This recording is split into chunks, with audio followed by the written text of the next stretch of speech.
बालोतरा के पाटौदी पंचायत समिति के आज उपचुनाव संपन्न हुए।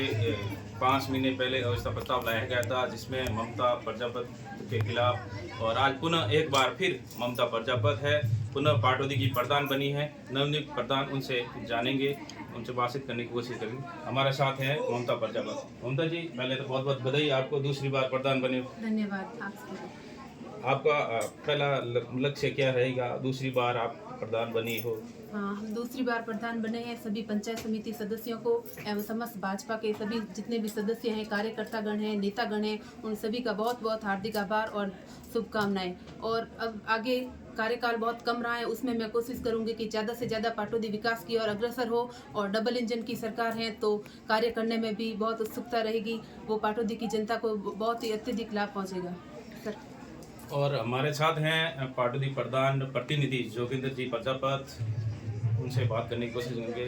जोगिंदर जी, पहले तो आपको बताइए, और जिस प्रकार से घटनाक्रम रहा, 5 महीने के बाद वापस उपचुनाव हुए, उसमें दोबारा आपको मौका मिला है, आगे आपकी क्या रणनीति रहेगी?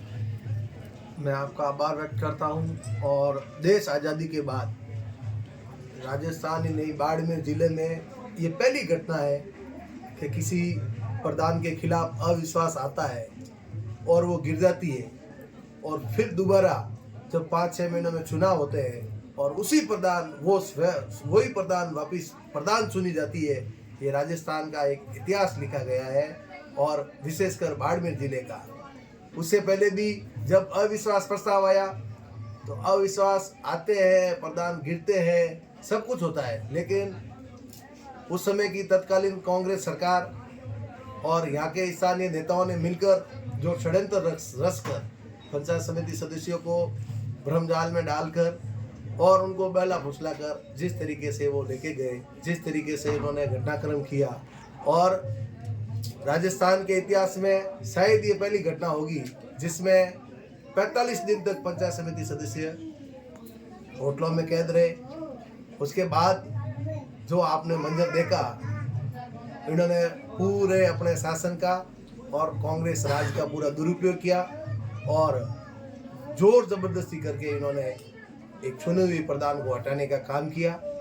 उसके बाद जैसे ही ये सरकार चेंज हुई और हमारे सारे जितने पंचायत समिति सदस्य थे, उनकी कोई गलती नहीं थी, उनको बेला फुसला कर मीटिंग का बहाना बनाकर लेके गए और 40-45 दिन उनको कैद रखा।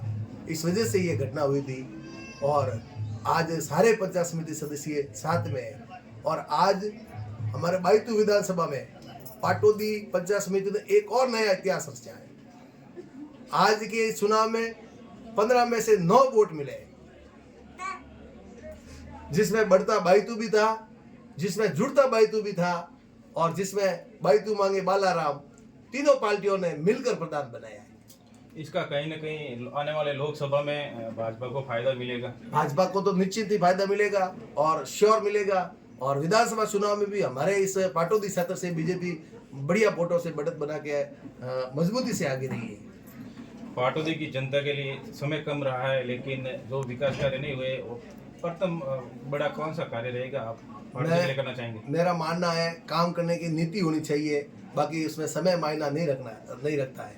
और केंद्र में भाजपा की सरकार है, राजस्थान में भी भजन लाल जी की सरकार है, और पाटौदी में भी भाजपा की सरकार है। तो ये डबल इंजन नहीं, ट्रिपल इंजन की सरकार है। हम सब मिलकर पाटौदी की जनता का विकास करेंगे, इनकी जो भी समस्या होगी उनका समाधान करेंगे।